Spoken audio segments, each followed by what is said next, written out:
Bonjour à toutes et à tous, nous sommes ensemble pour l'inauguration de ce superbe bâtiment que vous apercevez juste derrière moi, la Fab Academy du réseau des pôles formation de l'UIMM. C'est la première inauguration digitale d'un tel lieu en France. Ce lieu, à quoi ressemble-t-il ? Il a été créé par et pour les industriels. Apprenants, salariés et demandeurs d'emploi viennent s'y former, acquérir des compétences et construire ensemble l'industrie du futur. Et ils sont de plus en plus nombreux. En septembre dernier, on comptait 3% de plus d'apprenants qu'en septembre 2019. Ce chiffre est un symbole très fort et prouve que malgré le contexte économique et sanitaire actuel, l'industrie est attractive.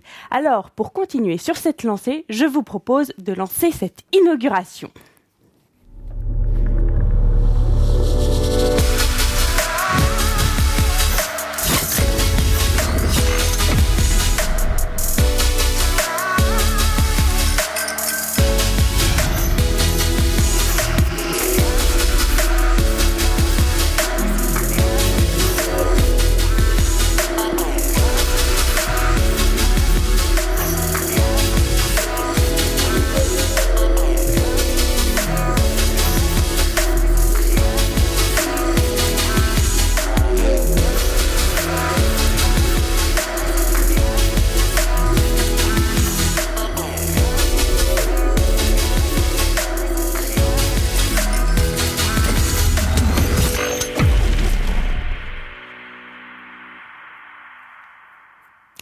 Cette industrie est en permanence en évolution. Les besoins, les attentes et les ambitions des entreprises et des individus d'aujourd'hui ne seront pas les mêmes que ceux de demain. Comment se préparer à l'industrie du futur ? À quoi justement ressemblera-t-elle ? Quels sont ses enjeux ? Comment se positionne la région Pays de la Loire et l'État dans son soutien à l'industrie du futur ? Alors pour répondre à toutes ces questions, j'ai plusieurs invités autour de moi. D'abord Hubert Mongon, bonjour, vous êtes le délégué général de l'UIMM. À vos côtés Fabrice Jacquereau, qui est le président de l'UIMM Pays de la Loire. Sébastien Ripoche, qui est juste là, président du pôle formation Pays de la Loire de l'UIMM. Côté industriel, Bruno Bouygues, président directeur général de GIS. Et puis Stéphane Klinck, directeur du programme Usine du futur de Naval Group. Et ensuite, Christelle Morancel, la présidente du Conseil régional des Pays de la Loire. Et enfin, Didier Martin, qui est le préfet de la région Pays de la Loire et préfet de Loire-Atlantique. Bonjour à tous et merci d'être avec nous ce matin.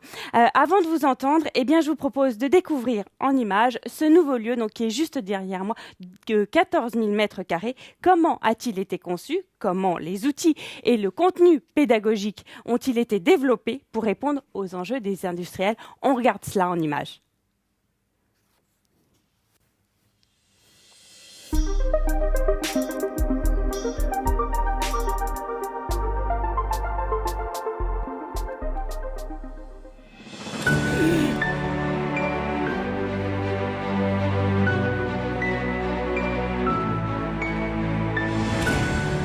Bienvenue à la Fab Academy du réseau des pôles formation de l'UIMM.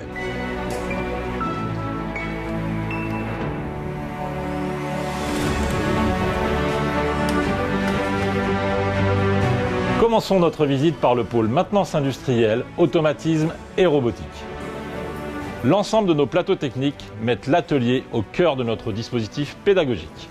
Il nous permet ainsi de travailler en permanence la transversalité des compétences académiques et techniques.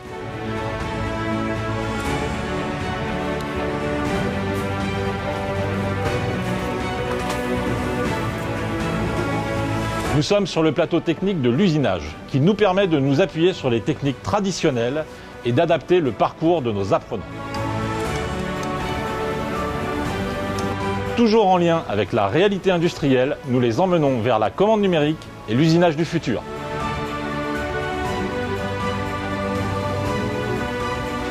Fabrication additive, technologie 3D et prototypage sont les enjeux auxquels doivent répondre les industriels de demain. En ce sens, notre FabZone nous permet d'y répondre de manière collaborative et immersive.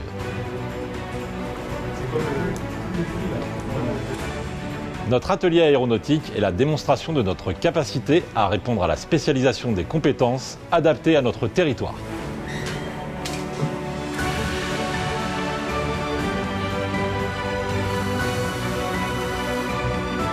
Notre pôle chaudronnerie-soudage nous permet de capitaliser sur notre ADN historique de transformation des métaux. Grâce à nos équipements de pointe et aux partenariats engagés avec les entreprises industrielles ligériennes, nous construisons l'avenir des procédés métalliques.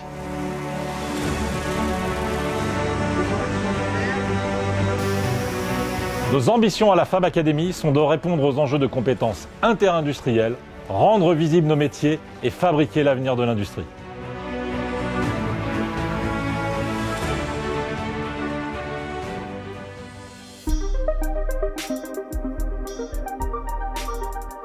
Nous sommes donc ensemble pendant 45 minutes pour répondre à une vaste question. Comment fabriquer les compétences de l'industrie du futur ? Eh bien, j'ai envie de dire en passant par la Fab Academy, véritable pont entre les mondes. Sa conception de la formation permettra en effet aux individus et aux entreprises d'avoir plus d'agilité et répondre aux besoins de l'industrie 4.0. Une petite précision, ce live est interactif, donc n'hésitez pas à poser toutes vos questions. Mes invités ici présents se feront un plaisir d'y répondre tout à l'heure. Hubert Mongon, vous qui êtes donc le délégué général de l'UMM, je le disais tout à l'heure, l'industrie du futur se construit à partir de la formation. Et justement, quelle est la place de la formation dans l'industrie aujourd'hui ? Mesdames et messieurs, bonjour. Je ne sais pas si le micro marche. On vous entend, en tout cas. Allez-y.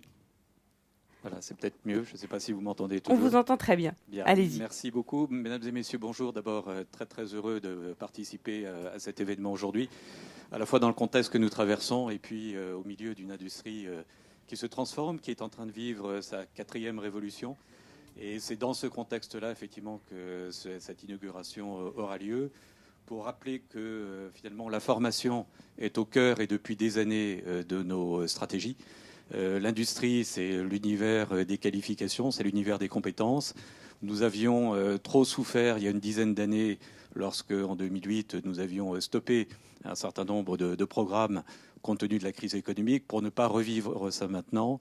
Et donc, il nous tenait à cœur au cours de ces derniers mois de maintenir ce projet et de l'élever à un niveau, je crois, exceptionnel. Mais on va en reparler tout de suite.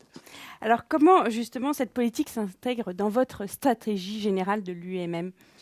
Alors, vous le savez, l'UMM est une organisation qui regroupe la moitié des métiers de l'industrie.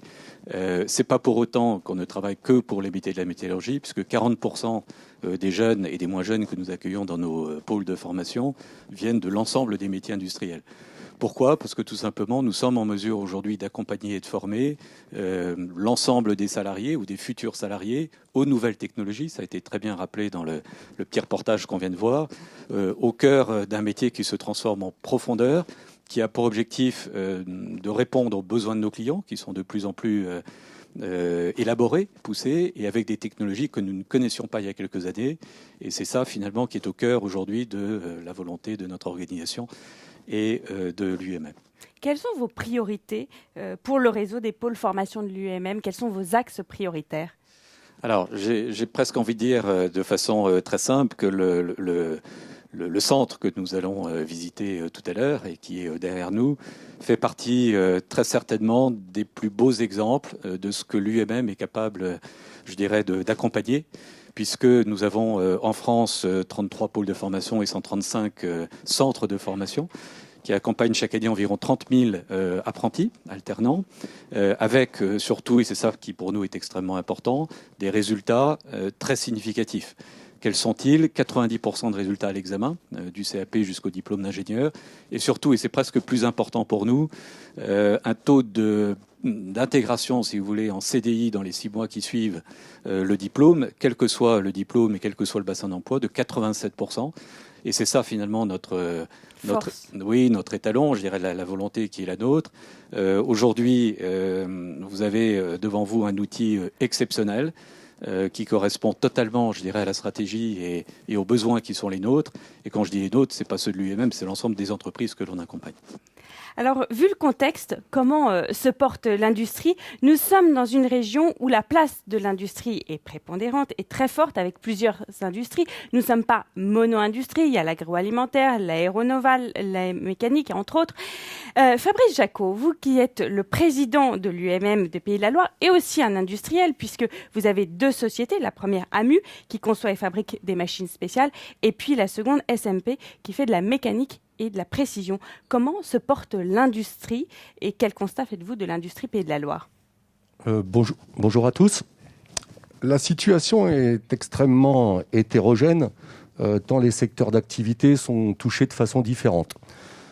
C'est un secret pour personne. L'aéronautique civile est en grande difficulté, mais l'aéronautique militaire se porte plutôt bien. L'industrie automobile a perdu des parts de marché importantes, nos constructeurs français en particulier, mais il est fort à penser que dès que la crise sanitaire sera terminée, les ventes pourront repartir assez rapidement.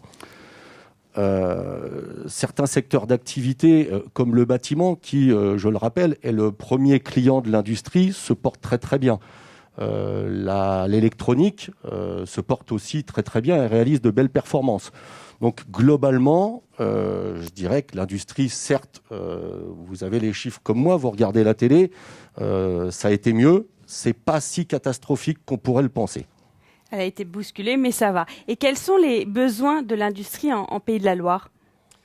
Alors, l'industrie en Pays de la Loire, c'est 3200 établissements, regroupant 105 000 collaborateurs.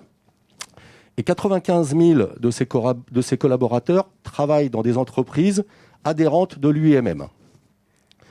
Les Pays de la Loire, c'est la 3e région industrielle de France. Avant le regroupement des régions, je tiens à le préciser, aujourd'hui c'est un peu moins vrai. Si vous voulez, on peut aussi dire que l'industrie en Pays de la Loire s'en sort mieux qu'au niveau national. Pourquoi? Enfin, déjà quelques chiffres. Donc le PIB a chuté de 7% au dernier trimestre en Pays de la Loire, alors qu'il a chuté de 9% au niveau national. Les demandeurs d'emploi de catégorie A on va dire, ralenti, ont chuté de 4,5% en Pays de la Loire, alors que c'était que 2,7% au niveau national. J'espère que je me suis bien fait comprendre. Les moins 4,5, c'est mieux que les 2,7. Oui. Et pourquoi les Pays de la Loire s'en sortent, on va dire, mieux que le niveau national? C'est certainement lié à la diversité de son industrie. On l'a dit, il y a de l'aéronautique civile, il y a du naval, il y a du nautisme. Le nautisme, ça marche plutôt bien en ce moment. Je l'ai dit tout à l'heure, l'industrie automobile, certes, elle va pas si bien que ça, mais elle va repartir. Donc l'industrie automobile est très très présente dans le département de la Sarthe. Et puis l'industrie électronique, qui elle est très présente dans le département du Maine-et-Loire, se porte plutôt bien. Donc on peut être confiant pour l'avenir. Donc voilà, en résumé, l'industrie dans les Pays de la Loire, ça va moins mal qu'ailleurs. Comment se concrétisent les enjeux pour vous, votre entreprise ou vos entreprises? Alors, vous l'avez décrit tout à l'heure, moi j'ai 2 activités assez différentes et je pense que je représente assez bien la situation nationale. Je travaille pour les secteurs de l'aéronautique, de la défense, du loisir, de l'agroalimentaire, du luxe, de la cosmétique. Et il y a eu une chute brutale au mois de mars 2020. Et depuis, on va dire que ça stagne, même si depuis quelques semaines, on sent quelques frémissements de reprise. Moi, à titre personnel, ma grande implication dans le domaine de la formation, elle est liée à quoi? Elle est liée au fait que je pars du principe que les jeunes, malheureusement, ont une faible connaissance de notre secteur d'activité, de l'industrie de la métallurgie. Et pour exemple, j'habite un petit village en Maine-et-Loire qui s'appelle Segré, c'est une sous-préfecture. Et tous les ans, j'invite l'ensemble des élèves de 3e des 3 collèges à venir chez moi. C'est-à-dire que tous les collégiens viennent dans mes entreprises, ne serait-ce que pour savoir que ça existe. Pour la petite histoire, c'est l'UMM qui finance le transport pour les amener chez moi, parce qu'il y a souvent des problèmes de budget dans l'éducation nationale. Donc c'est pour faire connaître l'industrie. C'est important, c'est la base. Il faut qu'ils sachent que ça existe. Vous savez tous autant que moi, vous avez beaucoup d'enfants. Quand on fait le stage découverte, on va chez le paysagiste, chez le vétérinaire, chez le boulanger. Tout ça, on sait que ça existe. L'industrie et l'usinage de précision en particulier, on ne sait pas que ça existe. Donc, il faut faire quoi ? Il faut leur faire briller les yeux. Et moi, mon challenge, c'est je me dis que sur les 180 gamins qui passent chez moi, si j'ai réussi à en sensibiliser 2 ou 3 que je vais récupérer dans 2-3 ans en apprentissage, et puis a fortiori derrière en tant que collaborateur, le pari est gagné. Et avec ce nouveau bâtiment aussi, on va pouvoir faire briller les yeux et attirer des nouveaux jeunes. Et effectivement, quand je dis leur faire briller les yeux, c'est avec ce genre d'outils. Et celui qui est derrière, l'industrie, c'est l'industrie du futur, c'est l'intelligence artificielle, c'est la robotique. Et pour la petite histoire, moi, il y a 12-13 ans, j'intégrais 10 robots par an. Aujourd'hui, j'en intègre 40 par an chez les industriels. Donc, effectivement, c'est ça, leur faire briller les yeux, c'est les écrans, c'est tout ce qu'ils ont au quotidien dans la main. Hein. Vous le savez aussi bien que moi, quoi.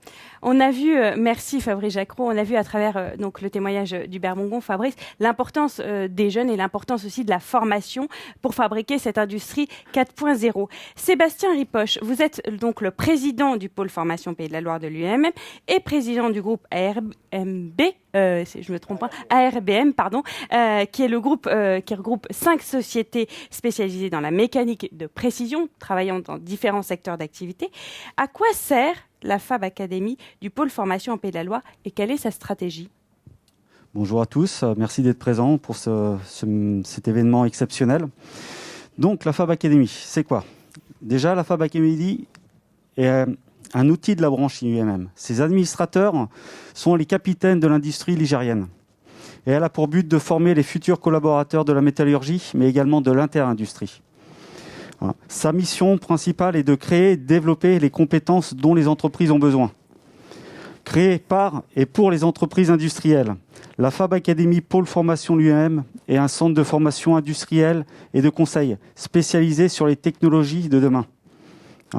Elle accompagne également les jeunes dans une formation, les salariés et également les demandeurs d'emploi.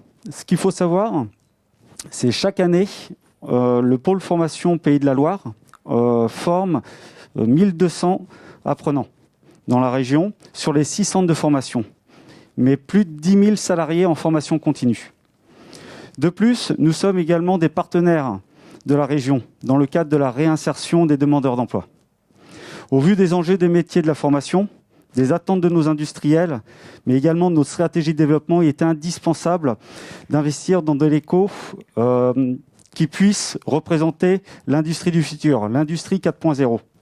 Ce qui permet d'enseigner, de former avec les dernières technologies, d'intégrer des zones en collaboration avec nos industriels et de mettre en avant les technologies de demain par le biais de showrooms. Donc tout ça, on va pouvoir le présenter lors de la visite. Ce qu'il faut savoir, c'est que la Fab Academy elle s'inscrit dans un projet régional. La Fab Academy d'Angers verra le jour en septembre 2022 et bien d'autres centres verront également leur outil se transformer dans les années à venir. Et quel grand domaine finalement de formation proposez-vous ? On est dans des domaines relativement variés, mais tout le temps axés sur la métallurgie. On va prendre par exemple sur Nantes, on a la maintenance, l'automatisme, l'usinage, la chaudronnerie, le management, également l'organisation industrielle, la supply chain. Donc on est relativement diversifié sur nos formations, mais au-delà de ça, nous établissons en collaboration avec nos partenaires, nos clients, nos industriels, des formations sur mesure pour qu'elles collent au plus près de leurs besoins. Quelle place est accordée, Sébastien Ripoche, aux industriels ligériens dans la Fab Academy ?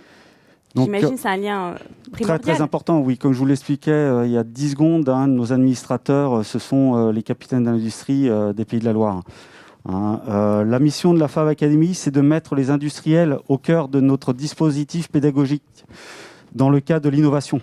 Nous fabriquons les compétences de nos futurs collaborateurs avec nos industriels du territoire. Par exemple, on travaille en collaboration avec des sociétés comme GIS en Mayenne, avec Naval Group en Loire-Atlantique. Si on prend l'exemple de GIS, qui est un très très bon exemple, qui est le premier fabricant français de postes à souder à Arques. Et le dernier français, surtout. Et dernier. À préciser, c'est important. Donc là, Bruno nous l'expliquera peut-être aussi bien que moi tout à l'heure, mais c'est que la technologie autour du soudage des postes à souder a énormément évolué ces dernières années. Nous, on a besoin que nos formateurs soient formés à ces nouvelles technologies pour qu'on puisse par la suite former les apprentis ou les salariés sur ces nouvelles technologies. Et rapidement, Sébastien, quels sont vos axes d'innovation et vos innovations en termes de développement ? Aujourd'hui, nous avons renforcé notre collaboration dans la recherche des technologies pour être en phase avec les besoins de demain et les besoins de nos industriels. Nous voulons également poursuivre nos développements dans l'enseignement supérieur. Et enfin, mettre au même niveau nos 6 centres de formation dans les Pays de la Loire pour permettre de proposer le même service sur tout le territoire ligérien.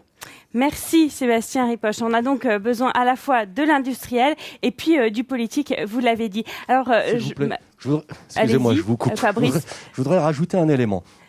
La dernière enquête de l'ORCI, c'est l'Observatoire régional des compétences industrielles, financé à part égale par la région, l'État et l'UMM, a mis en évidence que sur 2021, 4000 postes vont être à pourvoir. Aujourd'hui, 4 entreprises sur 10 de la métal disent encore avoir des difficultés à recruter. Et c'est ce que disait un peu Hubert tout à l'heure, c'est que 62% de ces 4000 postes qui sont à pourvoir seront des CDI. L'industrie recrute encore. Et l'industrie a besoin de jeunes. Merci Fabrice pour ces précisions et ces chiffres. Je me tourne et je m'avance plutôt vers vous, Bruno Bouygues. Donc vous êtes le président-directeur général de GIS, on le sait, et Stéphane Klein, vous êtes donc le directeur programme usine du futur au sein de Naval Group. Stéphane Klein, on parle d'industrie du futur depuis tout à l'heure, mais qu'est-ce que c'est dans le fond l'industrie 4.0 ? L'industrie 4.0. Je pourrais vous faire un long cours d'histoire industrielle, mais je crois que le temps est compté. On n'a pas le temps. On n'a pas le temps, donc je vais faire très bref. Alors 4.0, parce que effectivement, c'est la 4e révolution industrielle que nous vivons. Le point 0, c'est pour faire numérique, parce qu'effectivement, cette 4e révolution, elle est marquée par l'ère du numérique. Elle est possible parce qu'on a des technologies comme les réseaux à très grande vitesse. On a le développement de capteurs intelligents. On parle d'Internet des objets, de l'IoT.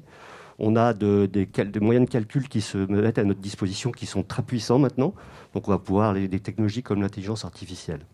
Donc cette technologie arrive maintenant dans l'entreprise, il faut qu'on l'exploite. Et donc c'est pour ça qu'il faut qu'on prenne ce tournant de l'industrie 4.0 dans nos entreprises.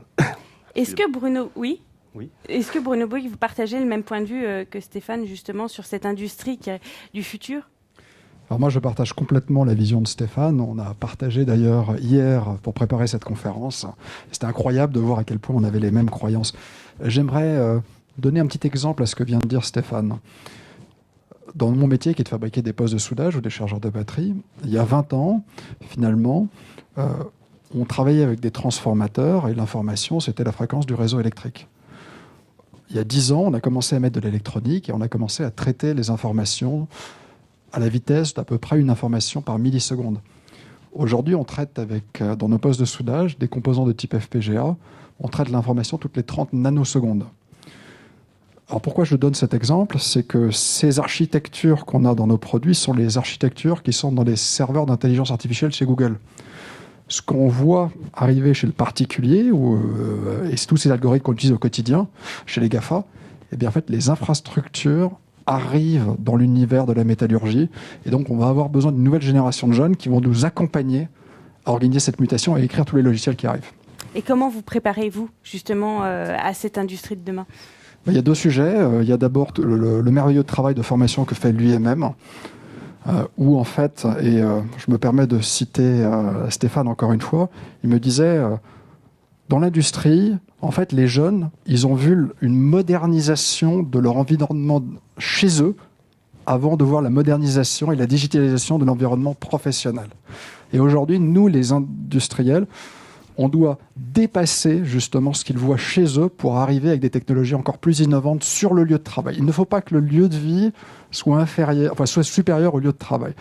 Donc, on doit investir, former, accompagner cette mutation technologique. Donc, être ici pour parler de formation, c'est la clé de l'industrie 4.0.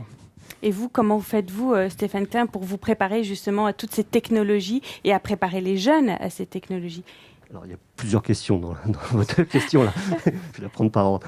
D'abord, on a une grande différence avec Bruno, c'est que moi je suis un consommateur de technologie, usine du futur, et Bruno est un fournisseur. Donc mon besoin, moi, c'est de construire des navires, et je vais me fournir chez Bruno pour utiliser ces machines.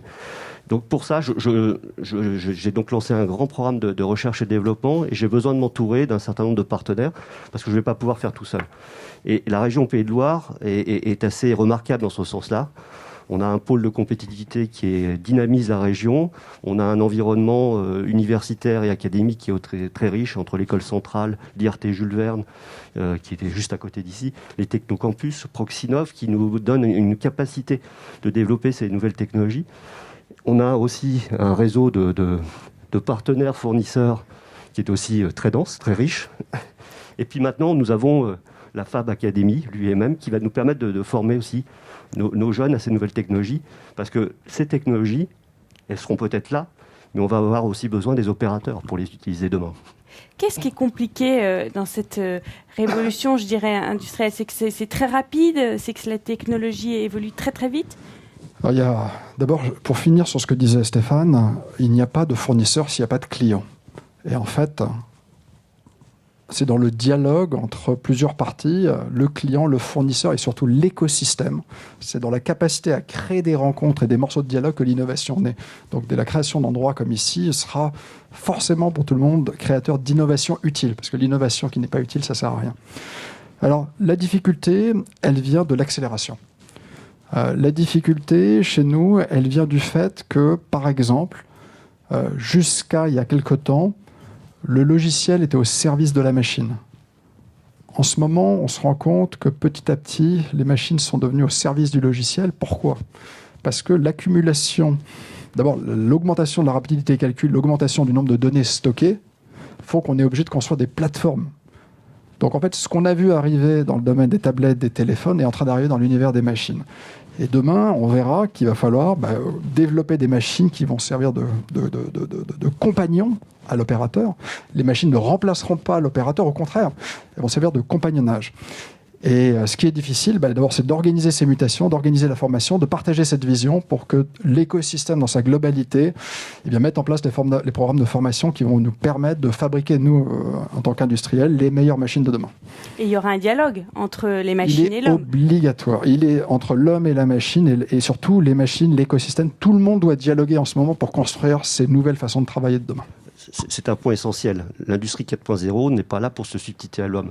L'industrie 4.0 est au service de l'homme. Et on a d'abord, on a eu quelques expériences de robotisation à marche forcée. Ça a été un échec parce que ces technologies ont été refoulées par les utilisateurs. Donc c'est un point essentiel. La machine est au service de l'homme. Et aujourd'hui, chez Naval Group, on utilise aussi l'industrie 4.0 pour se renforcer au niveau de l'amélioration des conditions de travail et de la sécurité des travailleurs. C'est un point essentiel. Ça, c'est un point essentiel, oui, tout à fait. Vous parliez tout à l'heure de Bruno ou Stéphane, comme quoi l'UIMM était un de vos partenaires, justement. Quel rôle joue ce partenaire auprès de vous, auprès de Naval Group, auprès de GIS ? Pour nous, c'est une relation bipartite. Comme il y a cette accélération technologique dans notre univers, on essaie de le faire partager. On a signé un accord de partenariat dans lequel on va transmettre à tous les UIMM de France l'ensemble des compétences et de la recherche en soudage qu'on fait sur le territoire. De l'autre côté, l'UIMM nous fait remonter des problématiques, nous fait remonter des challenges. Et c'est sur ces challenges qu'on commence à travailler. Je vais en citer un par exemple. Il y a un programme qui a été mis en place notamment par EDF, qui s'appelle WELD-IA, dans lequel, justement, on essaie de comprendre comment l'analyse de grands réseaux de données va permettre, justement, de mettre en place cette relation de compagnonnage entre l'opérateur de soudage et la machine.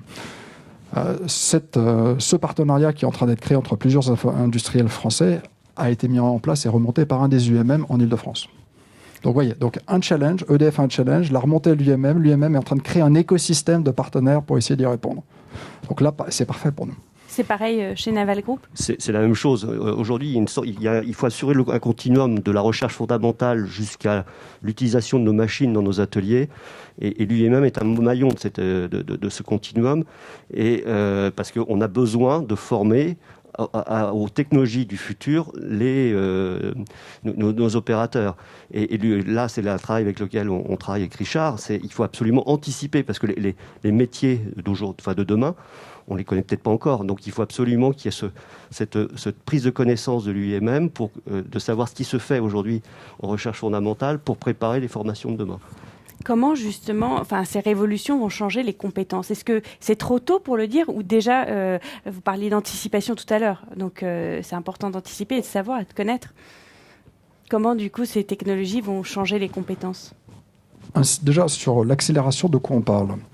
Quand je suis arrivé chez GIS il y a 20 ans, un cycle d'innovation machine, c'était 20 ans. C'est passé à 7 ans, ça passe à 4 ans en ce moment à peu près. Toutes les machines sont refaites en 4 ans. Donc déjà pour nous, il y a 20 ans, il fallait 2-3 personnes pour faire une machine simple. Aujourd'hui, il faut plutôt 20-25 personnes pour faire une machine. Donc il faut amortir sur des beaucoup plus grands volumes parce que la durée de vie est beaucoup plus courte. Je ne sais pas comment est-ce qu'on organise le transfert parfait des connaissances. Ce qu'on peut dire, c'est qu'il y a déjà des visions et des trajectoires. Il y a 20 ans, les machines, il n'y avait pas de traçabilité, il n'y avait pas de portabilité donnée, il n'y avait pas de gestion de droits. Il n'y avait pas, finalement, cet écosystème numérique. Cet écosystème numérique, pour l'instant, il se crée. Chaque industriel a ses philosophies. Ça interagit d'ailleurs très mal, parce qu'on est des petites quantités vis-à-vis des téléphones portables. Mais ça avance. Ce qui est sûr, c'est que maintenant, la question, c'est la philosophie. C'est à quoi va servir la machine? Et c'est dans le dialogue, et je pense que l'UIMM peut avoir un rôle, pour justement savoir comprendre comment chaque fabricant de machine va pouvoir accompagner le compagnon, l'opérateur, et c'est ensemble qu'on va construire ce chemin. Parce que l'IA, comme on parle vulgairement, ce ne sont que des outils. C'est un chemin, mais ce n'est pas l'arrivée. Et donc, il y a un dialogue, et ce dialogue, ce sera avec des clients, avec des écosystèmes, et je pense que l'UIMM, c'est l'endroit, c'est ma branche, donc c'est l'endroit le meilleur, forcément. C'est l'endroit approprié. Et comment attirer les jeunes, justement, à l'UIMM? Je pense ce que disait Bruno. Aujourd'hui, on a une génération qui est assez avide de nouvelles technologies. Je prenais, lorsque nous préparions hier soir, je citais mon exemple.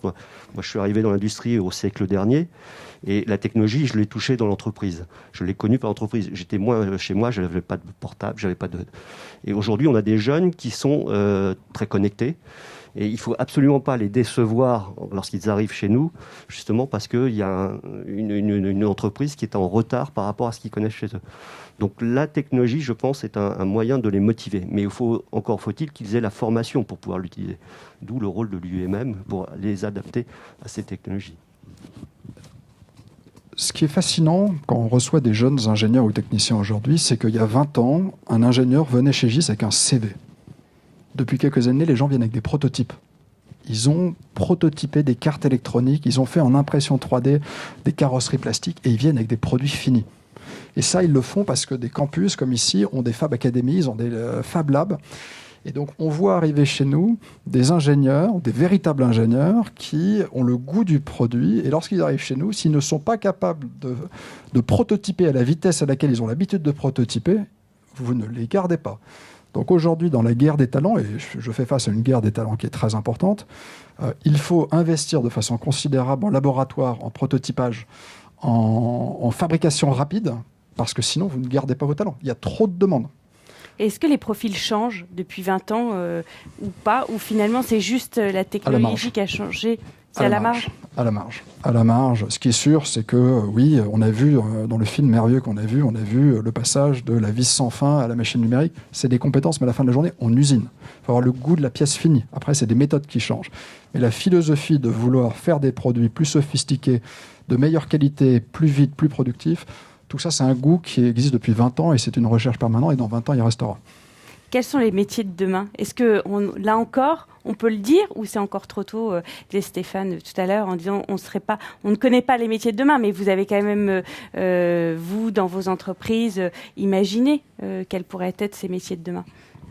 Je crois que c'est les métiers d'hier avec une couche de numérique supplémentaire. Mais je crois que cette couche de numérique, à l'école déjà, ma fille a 10 ans, je suis surpris, elle apprend sur des iPads. Moi, à 10 ans, j'avais un crayon et un papier. les exercices de mathématiques dans l'école dans laquelle elle est, en fait, en fonction des niveaux, il y a un algorithme qui pousse plus loin les élèves qui sont talentueux. On n'y avait pas accès. Je pense que la génération qui arrive aujourd'hui sera formée au numérique comme jamais. Et donc, ils vont arriver avec des attentes, des outils qu'on n'aura pas. Et donc, la pression ne fera qu'augmenter jusqu'à ce qu'on arrive à un certain niveau. Donc, pour moi, je crois que c'est les métiers d'avant avec cette couche numérique à côté. Vous partagez ce point de vue ? Je confirme. Avec une grande tendance aussi vers le développement de capteurs d'intelligence des réseaux intelligents va amener à traiter un volume de données de plus en plus important et de mieux comprendre les cycles de fabrication. Et je pense qu'autour de l'intelligence artificielle, du traitement de la donnée, il y a une mine de nouveaux métiers qu'on ne connaît pas encore aujourd'hui, mais qui va émerger et qui certainement va être très très riche demain. Avec l'humain quand même au cœur, qui est là. Absolument. Au cœur, toujours. Au cœur. Merci à tous les deux. Donc, il faut que l'humain soit là, il faut être ultra flexible finalement, ultra inventif aussi, si on peut dire. Ça marche. Oui, parce que dans le monde de la machine, et je parle que de la machine, auparavant, on jouait dans un écosystème franco-français. Il y a 20 ans, on a commencé à jouer dans un écosystème européen. Il y a 10 ans, un écosystème mondial. Aujourd'hui, ça reste mondial, sauf qu'avec l'arrivée de l'électronique, des logiciels embarqués, il faut des volumes de plus en plus grands pour rester dans la course. Donc, il y a une course à la croissance, une course à la technologie. Et donc, il faut essayer de rester pertinent. Et pour ça, il faut innover. Et donc, il faut beaucoup investir. Vous êtes là encore une fois d'accord, vous partagez le même point de vue, Stéphane, qu'il faut être ultra inventif, ultra innovant. Exactement. L'agilité, l'innovation, c'est la clé de notre succès. Et pour ça, il faut former les jeunes dès le départ, en passant par... Sans compétence, la technologie ne sert à rien. Et son humain. Merci à tous les deux. Donc la French Fab va exploser vers le haut, on l'a bien compris. Et dans cette nouvelle industrie, la France est un renouveau de génie. Elle a un rôle primordial à tenir. Je me tourne vers vous, Madame la Présidente du Conseil régional des Pays de la Loire. Le pôle formation de l'UEMM a coûté environ 30 millions d'euros et la région en a financé 25%, à peu près 7,5 millions. Pourquoi, justement, en tant que présidente du Conseil régional des Pays de la Loire, était-ce important que la région soutienne et s'engage dans l'accompagnement au développement des pôles formation de l'UEMM Pays de la Loire ? Bonjour à toutes et tous. D'abord, vous dire que je suis très heureuse, moi, d'être à vos côtés aujourd'hui et surtout très fière, en tant que présidente de région, de pouvoir inaugurer à vos côtés la Fab Academy. Et dans le contexte actuel, je trouve que ça fait du bien de porter un message positif, un message d'espoir et surtout un message d'avenir, et notamment pour notre jeunesse. Alors bien évidemment, la région des Pays de la Loire est aussi très fière d'avoir pu contribuer financièrement à ce pôle d'excellence. Je vais vraiment l'appeler ainsi. Et je me retourne vers l'UEMM et je tiens à vous dire que je souhaite que la région des Pays de la Loire continue d'investir à vos côtés sur l'ensemble de nos 5 départements de la région, parce que c'est un enjeu bien évidemment important et essentiel, notamment pour la jeunesse et notamment pour l'apprentissage. Vous connaissez mon attachement tout particulier à l'apprentissage, je vous rassure, je ne vais pas polémiquer sur le fait que nous a retiré cette compétence, et bien évidemment on continue d'œuvrer à vos côtés pour valoriser cette voie d'excellence. Vous l'avez dit tout à l'heure, l'apprentissage, les jeunes qui suivent cette formation, alors c'est 87% d'insertion dans l'emploi 6 mois après la formation pour l'IEMM, mais en temps normal, on est sur 80%, donc ce sont des chiffres très très forts. L'apprentissage, c'est pas une voie de garage, c'est une véritable voie d'excellence, et c'est important aujourd'hui de la valoriser, de la montrer. C'est tous ensemble qu'on pourra y parvenir. Avec André Martin, mon vice-président à la formation, l'apprentissage, l'emploi, on continue justement ce travail, notamment dans le cadre de l'orientation. C'est important justement de le mettre en valeur. Et l'avantage et l'importance aussi de rénover, d'avoir des centres d'accueil pour nos apprentis qui les attirent. On parle beaucoup d'attirer dans l'industrie, mais ce qui est essentiel aussi, c'est de les attirer au niveau de la formation, et ça passe notamment par la rénovation, par l'investissement dans nos pôles de formation, et puis de montrer qu'il n'y a pas un décalage. Ça, je pense que c'est quelque chose d'important, il n'y a pas un décalage entre l'information et ce qu'on vit dans les entreprises. Et puis, bien évidemment, c'est aussi la valorisation de l'industrie. et je pense que ça c'est important pour nos jeunes, et de montrer que l'industrie c'est pas celle d'hier, pas celle de Germinal. Je pense qu'il y a des idées reçues, ni celle d'aujourd'hui, mais celle qu'on construit pour demain.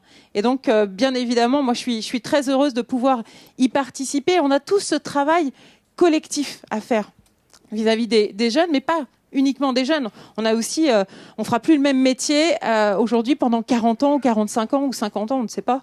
Et je pense qu'il y a des reconversions, et on doit aussi accompagner et d'attirer, et peut-être d'attirer aussi les femmes dans ce métier, parce que je trouve que la salle il y a beaucoup d'hommes. Je crois qu'on a Madame le maire de Bouguenais qui est parmi nous, mais ça, je pense que c'est aussi un enjeu. Et moi qui visite les entreprises régulièrement, je dirais, sur l'ensemble du territoire, et on a des femmes qui s'intéressent à l'industrie. Et ça, je pense que c'est un travail collectif. Alors tout à l'heure, vous évoquiez les chiffres notamment, parce qu'on est dans une période certes compliquée.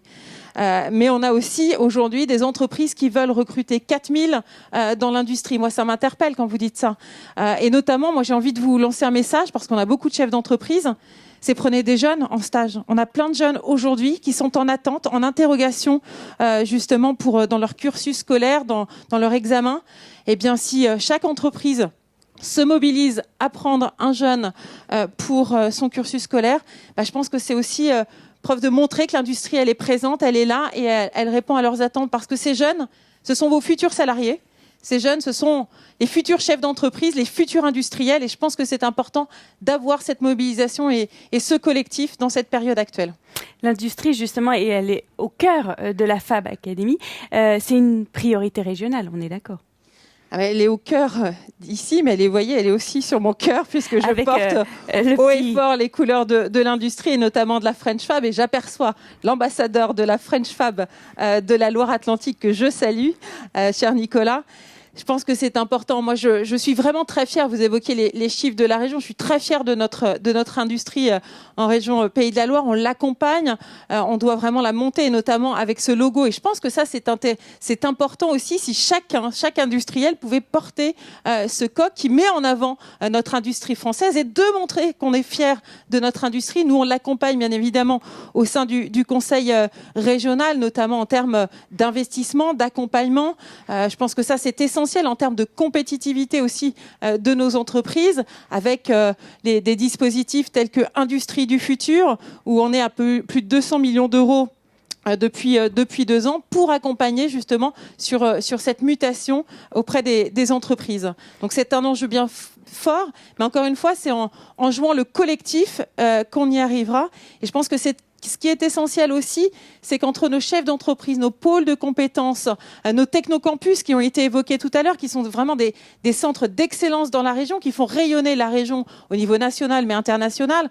Je pense composite, robotique à La Roche-sur-Yon, on va avoir l'acoustique, l'électronique à Angers, mais ils doivent pas rester sur eux-mêmes. L'objectif de ces technocampus, c'est au service de notre industrie, pas uniquement pour les grands groupes, mais toutes nos entreprises, toutes nos PME doivent innover, doivent investir et créer des synergies. Et moi, la plus grande fierté, justement, c'est quand on voit les synergies entre nos technocampus, entre nos industriels, et un salon qui rayonne au niveau mondial, qui est Global Industrie.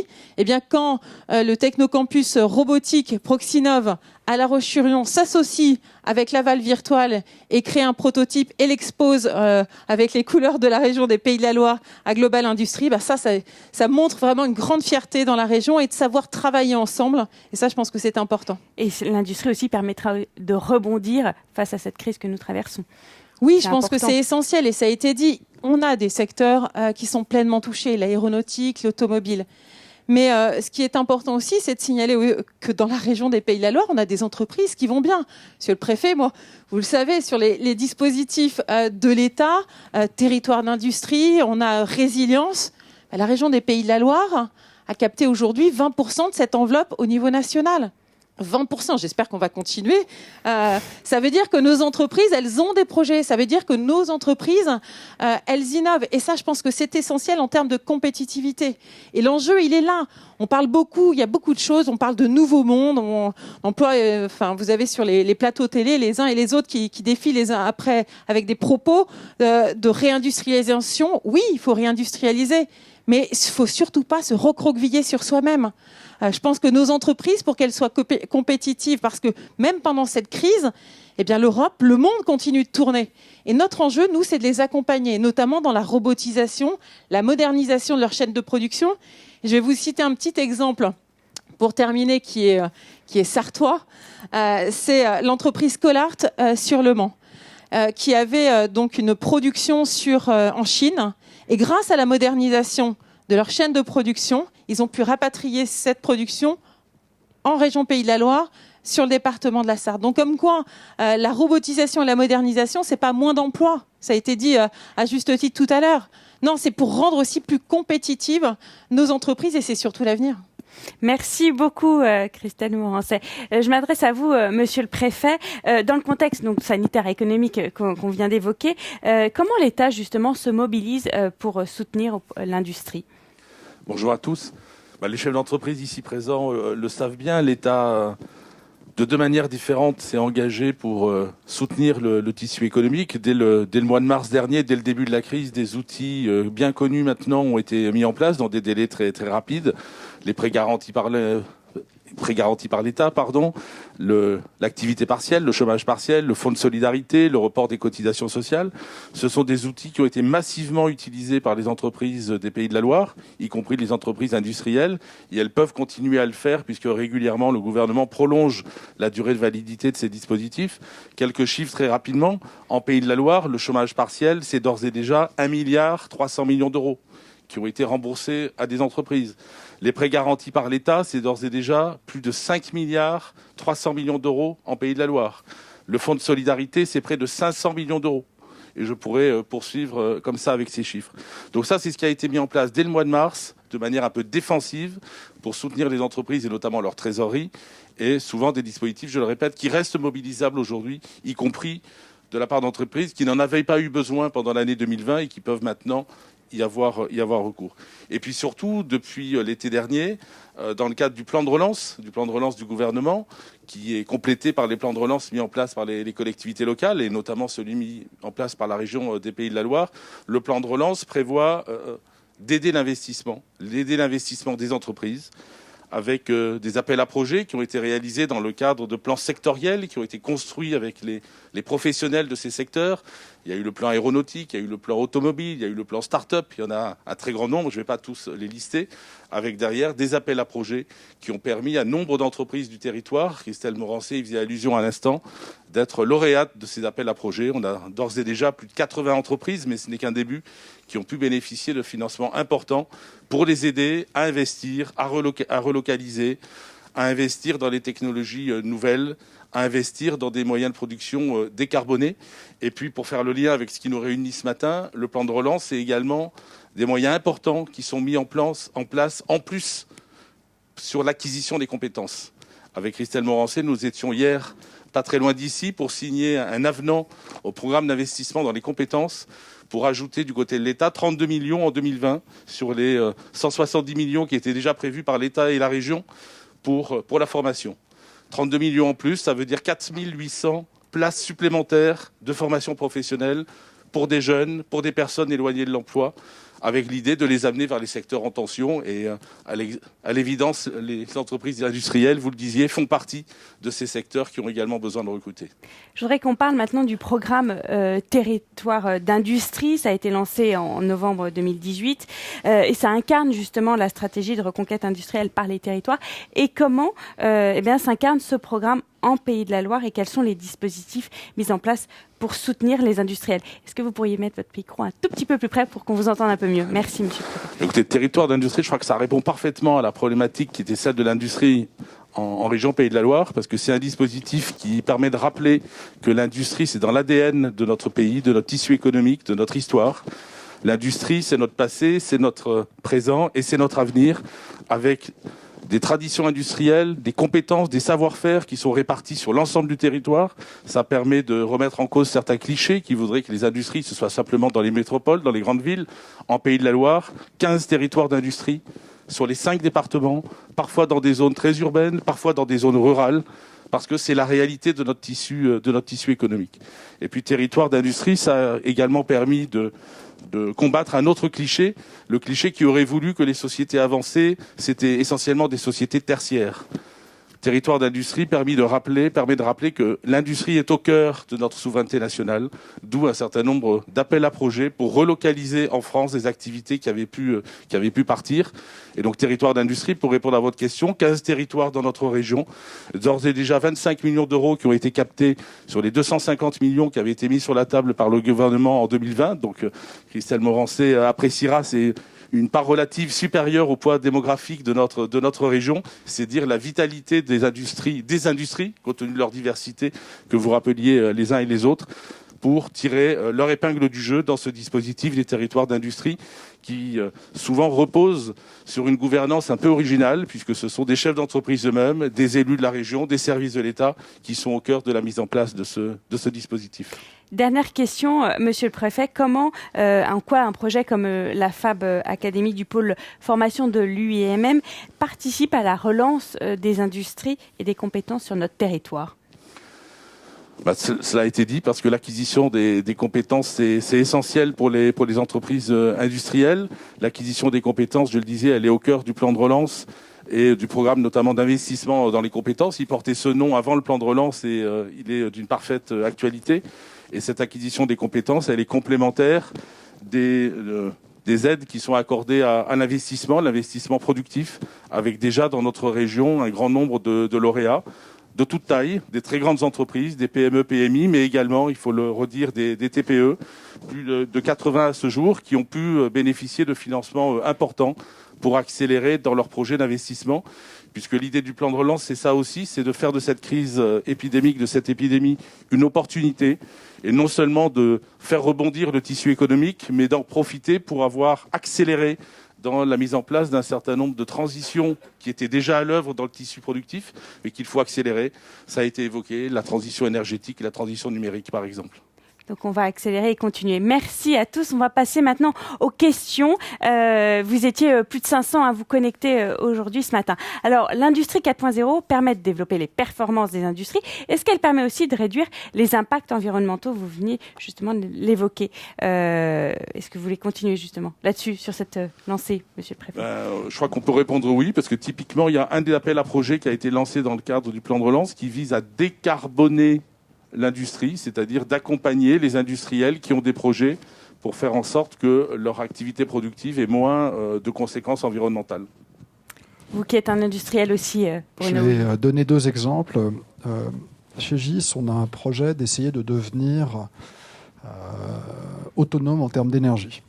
Aujourd'hui, notre plus grande source de consommation d'énergie vient du fait qu'on fabrique 2000 machines par jour et que ces machines sont des machines qui consomment de la puissance. Et pour tester au secondaire la puissance, eh bien, on prend cette puissance du réseau électrique, on la fait passer dans des bancs de test et puis après on ne sait pas quoi faire de cette puissance et on la recrache dans l'atmosphère via des thermistances. Donc on vient de lancer un projet de recherche pour en fait ne pas rejeter cette énergie mais la réinjecter dans le réseau. Donc on est en train d'apprendre toute la théorie de réinjection au réseau d'énergie. Ça va nous faire baisser d'à peu près 1/3 la consommation de l'usine. On est en train de renouveler le parc de machines pour baisser d'à peu près 15%. Et le reste, on va mettre en place toute une série de panneaux solaires pour justement essayer de continuer à diminuer. Donc notre objectif à 10 ans, c'est d'essayer de créer une usine qui ne consomme pas, qui soit autonome du réseau. Deuxième chose, par exemple, je donne un deuxième exemple, sur les machines elles-mêmes, aujourd'hui, lorsqu'on prend un poste de soudage, eh bien, lorsqu'on prend une unité 100 d'énergie sur une prise électrique, eh bien, le poste va malheureusement ne consommer que 70. Il va perdre 30. Ce qu'on appelle une partie de l'énergie réactive ou des pertes particulières qui sont liées aux harmoniques. Eh bien, on fait des programmes de recherche avec des laboratoires justement pour passer de 70 à 99. Donc en fait, on va être capable de tout consommer. Donc en fait, je pense que l'innovation, c'est vraiment la clé. Plus on innove, plus on va arriver vers cet endroit où les processus de fabrication et les machines elles-mêmes consommeront seront le plus efficients possible et on arrivera à des consommations les plus basses possibles. Donc l'innovation va contribuer à cette transition écologique. Merci Bruno Bouy. Hubert Mongon, comment la Fab Academy adapte la formation à toutes ces innovations ? Ou Sébastien plutôt ? Donc tout simplement en investissant dans des matériels de dernière génération, comme on va pouvoir visiter tout à l'heure, mais également en s'appuyant sur les industriels qui innovent. Et on va s'appuyer sur leur technologie, ils vont nous apprendre et nous former à ces nouvelles technologies qu'on pourra après adapter à la formation de nos jeunes ou de nos demandeurs d'emploi ou pour d'autres salariés qui, eux, vont utiliser les nouvelles technologies de nos industriels. Donc l'innovation passe souvent par l'investissement. Donc je voulais encore remercier justement la région pour ce soutien à ce super projet. Et comme vous le disiez tout à l'heure, je pense qu'on sera amené à se revoir prochainement pour tous les projets de la région parce que la Fab Academy de Nantes n'est pas que sur Nantes. On va avoir la Fab Academy d'Angers l'année prochaine et derrière, ça va se décliner sur tout le territoire. Un par département, voire 2. On est ambitieux. C'est important de le préciser, effectivement. Quelle est la valeur ajoutée de la Fab Academy dans le marché de la formation industrielle ? Oui, alors je crois que ça a été souligné aujourd'hui. On a derrière nous un outil tout à fait exceptionnel qu'à la fois nos entreprises, nos entreprises ont besoin. Fondamentalement, ça a été rappelé face à toutes les mutations technologiques que nous sommes en train de traverser. Mais encore une fois, si nous faisons tout ça ensemble, c'est pour répondre aux besoins des entreprises.